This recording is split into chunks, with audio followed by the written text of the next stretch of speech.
Now, I just want to say for the content for today, the content for today should be, as we used to say back in the late 1970s when I was, I think, a baby, your jam. All right, so going back from Bob Marley, Stevie Wonder, jam used to mean like party or to party, partying. I think it came back in the 1990s about like that's my jam, and that's how I want to use it in this context. This should be your jam, right?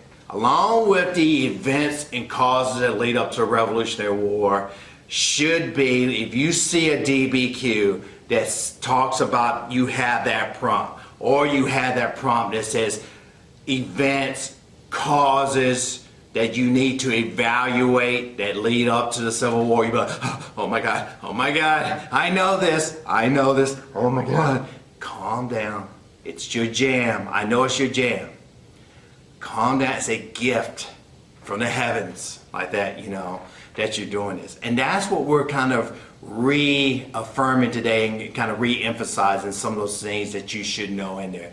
And I hope you get prompts like this, you know, thinking that's going to be your jam. What is going to be your jam? And I think this would just lead up to that. And it may be something that's related to slavery into the 19th century, something related around to the Civil War in the 1850s and the late 1840s that you're just going to be, oh man, I'm just all gooey inside because of the knowledge, outside knowledge that I have for this and what I'm prepared for.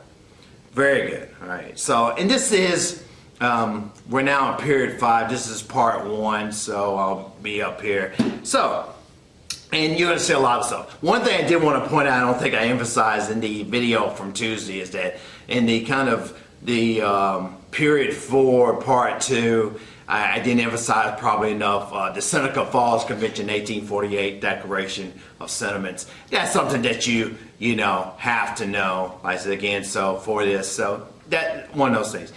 Great thing about preparing for this test May 15, you really don't have to, we're not reviewing as much as we would for a regular APUSH test. It's a lot of these things like you're checking yourself. This Mr. Price says, and he's annotating right here, what things that I start with my have to know, should to knows, deal breakers, and then everything else is bonus or frosting, you know, on the cake, and you will.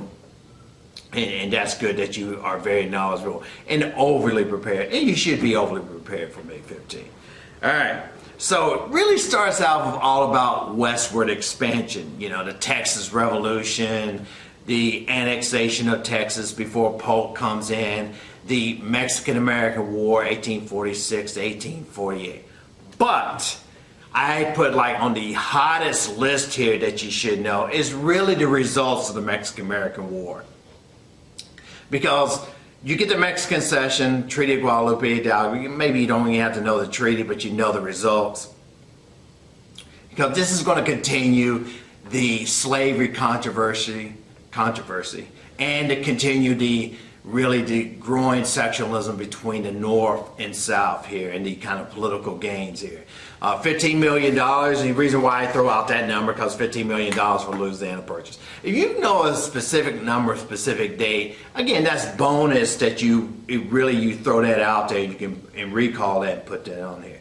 But knowing about this, California, kind of the big dog, and kind of like, you know, the whole like prize here, because you know that's going to enter, that we're going to find gold there in 1848, and really kind of starts off the gold rush, helps out the whole economy in a way, and continues on westward expansion.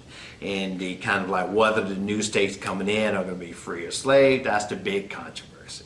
Okay, very good. Now, going off to number 2 already for the explosive decade 1850s. Again, you're all giddy inside because you've learned a lot of these since first grade. You've learned these for the past several years, and it would be great. And it's good to know, even if you don't have a direct prompt, maybe it's something about the Gilded Age or Reconstruction. You've already known the historical context, what was going on as far as with sectionalism and dividing the North and South, or even helps you in your kind of conclusions if you have a problem that has to deal with the early 19th century as well.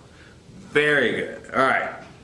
Have to knows. Like again, have to knows. These are rare. I know it seems like a lot here, but it's actually a lot of things that you already know. And some of them are kind of not really vocabulary or something like that, or events. They're really like, make sure you know these. I think you don't, again, please really examine yourself and debate yourself. Do you know this Southern slavery arguments, the positive good, the necessary evil on here, the kind of like peculiar institution that is based on like arguments by the South on the Bible, historically, socially, they justify this economically for sure. The economic arguments that, hey, this is what cotton is king, and this is what our labor is dependent upon. On here is a slave labor. Why do Northerners think that they treat their workers and they say it's free labor, but how much are workers taken care of and taken advantage of? You have to know these Southern slavery arguments in here. So at this time, the celebrity abolitionist is next here. I think on here. And just know a couple of their works. The ones Douglas, Garrison. I didn't mention some of the other ones like Lewis Tappan and Elijah Lovejoy. But just know them, and maybe like the North Star, Douglas narrative, Frederick Douglass, Liberate. I'm hoping that's a kind of a layup. Underground Railroad since probably elementary school, even daycare, and my hero, Harriet Tubman. I mean, I assume but it's good that you had that to refer to and what was it all about and how significant it was. What it did was all this abolitionist movement, just like even the publication of Liberate 1831, things that I'm probably going to need to yell and pound my fist about.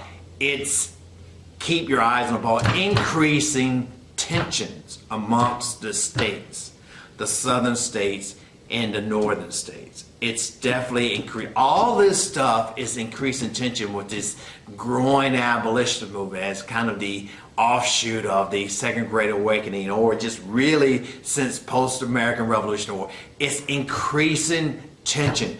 Temperature is rising. You have to make the connection. Don't study this stuff in isolation or review it. Please do not study this stuff in isolation here.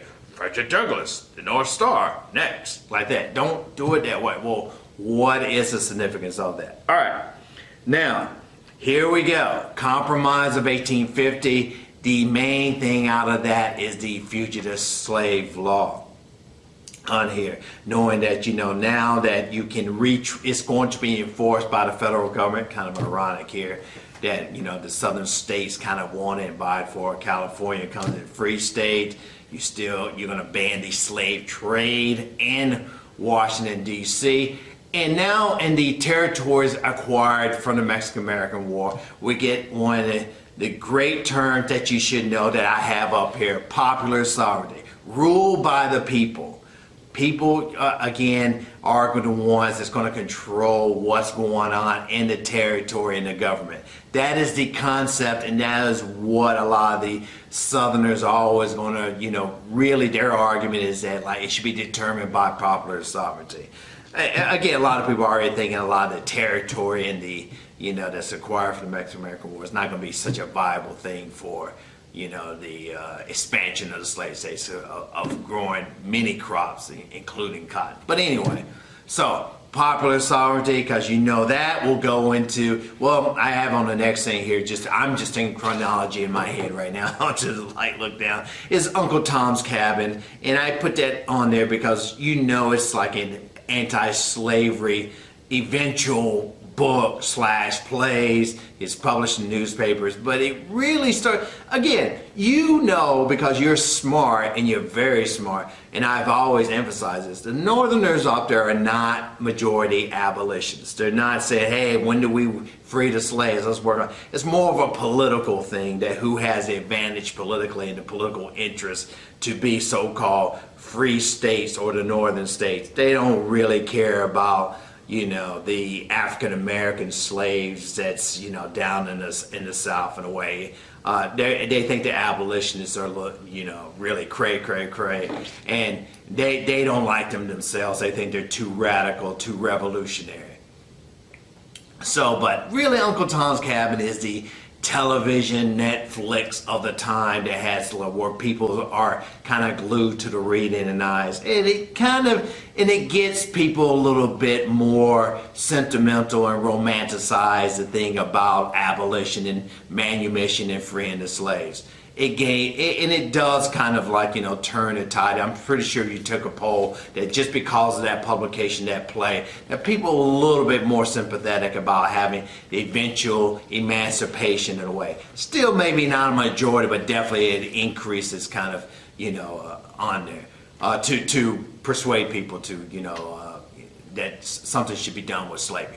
Next thing here, as far as I need to know, is the Kansas-Nebraska Act of 1854. He's talking about popular sovereignty. Really, it's really in tune with the Missouri Compromise of 1820, because it says now, wait a minute, you mean there possibilities could be slavery, and it leads to a lot of other tumultuous events.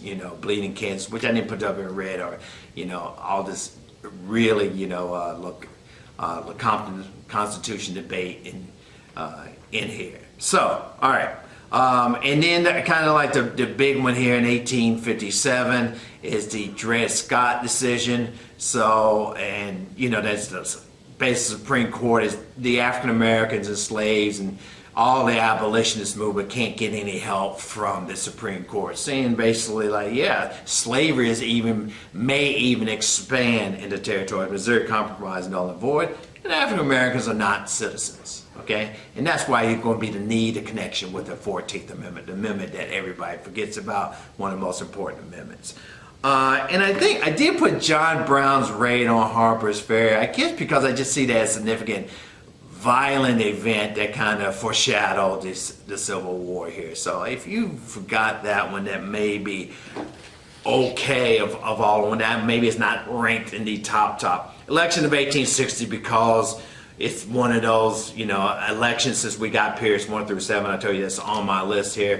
1860, and how the Democrats divided between, Stephen Douglas, again, and Breckinridge from the South, and the Democrats, and John Bell. You don't need to know all the candidates. Know that this is how kind of Lincoln won. And finally, really right here, secessionism and secessionist meaning. I don't take that word for granted, and it's been used ever since really the Hartford Convention. They mentioned that maybe states should secede from the Union and states' rights. It goes to the nullification crisis, it's mentioned. It goes to really the 1850s as they're going through the compromise of 1850 and debating about the Fugitive Slave Act. So about removing, just tearing away, forming their own kind of government and own kind of sovereign nation or country within the United States in a way. So, and you notice that, when, December 20th, that they're the first ones to see. So know that, all right? Bonus stuff I put up here in black. Look, this is bonus stuff. Gag rule instituted in the 1830s. Free soil, Liberty Party, all those things in here. Oh, wait a minute. Hang on, I think I forgot about this that I put in red. I was just thinking about myself when I'm putting it in mine without looking down. Let me switch back, and I apologize because of doing this, but don't worry, you can look at the annotation. You're like, Mr. Price, what about the Republican Party for me? That's big because I think you have to need to know, because that is the party of Lincoln. Even though Fremont is one of the first, Republican presidential candidates, that that it formed from other parties, the Whigs, the Northern Democrats, the Know-Nothings, as the free soil party, because they don't want slavery to spread. It is not the abolitionist party. All right, good. So we need to make sure that it's in your head and that you start there. Again, all this stuff that I'm talking about with the Liberty Party, Free Soil Party, the Austin Manifesto, that's, here.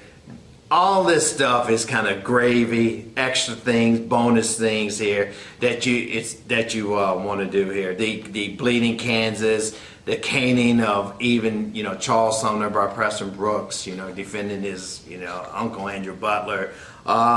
Even the Lincoln Douglas debates, you don't have to. That might be a primary source that you look to. Just recognize it. I think these things are just recognition, not so much going a deep dive into like the Freeport Doctrine, Panic of 1857, and Crittenden Compromise. Okay, that's additional if you have time if you want to look into. Start with the red. Just kind of recognize it like that. Now the Civil War itself, and then we'll kind of end the video. And thing that you have to know that looks really is the advantages of the North. And I've always used the numbers 22 and 9, 22 million as far as the population of the North, 9 million South, about 4 million of that is slaves. So you see advantage North, 22,000 miles of track. All right, so if you can remember, it's 9,000 miles of track to the South. And besides the banking, the large Navy, you see, the resources, all the advantage of that. And the advantages of the South as far as like their motivations for the war. All they have to really do is, do a George Washington, just outlast the North and just sue for peace, and there's some kind of reconciliation. They're going to go through that approach, and it's good. I know people like to mention the superior Southern generals, and I really nixed that kind of argument, and a lot of historians do too. Northern, me, McClellan, even, Admiral Burnside, they are smart. They went to West Point. They train. They have good kind of, maybe like plans, but their actions are really are pretty inept in actions. But it's not like they're, as people want to say that Lee walks on water and, Stonewall Jackson, well, nobody could touch him in battle. It's not that far, like, again, a disparity in there. So, but anyway, the event. You don't even have to really know too much, I think, about the strategies, because you don't really have to know the battles themselves in a way like, the number of deaths and, where exactly is Bull Run. Like, is that, why they call it Manassas Creek there. So you don't have to know these kind of details, the strategies, the Nicki Minaj, Anaconda plan, the South, they want to capture Washington D.C. kind of plan. Again, the reason why I'm kind of mumbling that a little bit is because it's not as big as I think. It's just kind of the list up here, kind of knowing the chronology and the significance. Fort Sumter, because it kind of starts the war after Lincoln's inauguration, March 4th. April is when the 1861, and you get the between the 11th and 14th, like the firing of Fort Sumter. Bull Run, just because it's like the Union's like, oh my God, it's going to be longer than we expected. Maybe another year, or maybe 2 years. So, 1862 is Antietam because it leads to the Emancipation Proclamation and it keeps Britain out of the war. 1863 is a big summer in July 1863.